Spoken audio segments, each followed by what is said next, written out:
mafia dons usually don't like people to flip. That's usually the case in this. I mean, I think Donald Trump is like, if you think about this, like Tony Soprano, right? He's holed up somewhere, and now many of his underlings have flipped, and they're about to testify in a case, as Jessica said, likely against him in the course of this. They've already admitted to certain fact sets in this that there was enough facts and evidence in place that they would admit to guilt in this and take a plea bargain in the course of this.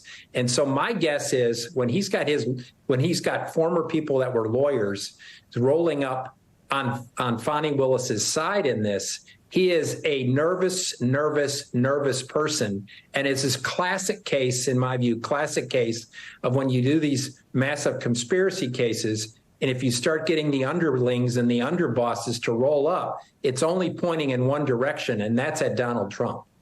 So, Jessica, how much do these plea deals affect the landscape of the Georgia trial for the remaining 15 co-defendants? These are two pretty important people in the kind of network of the picture, if you will, that they were trying to paint around Trump's big lie in his inner circle. How do you think it affects the others, perhaps the more less-known individuals that were indicted?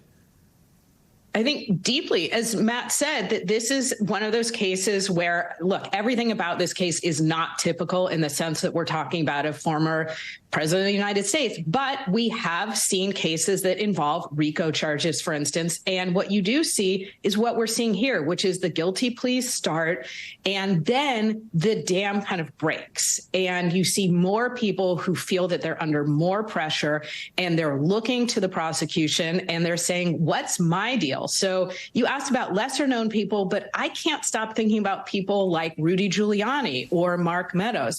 And let's remember that this case, this Georgia case, is very similar in some respects, at least factually, to the federal case involving election interference. So these are people who could help provide documents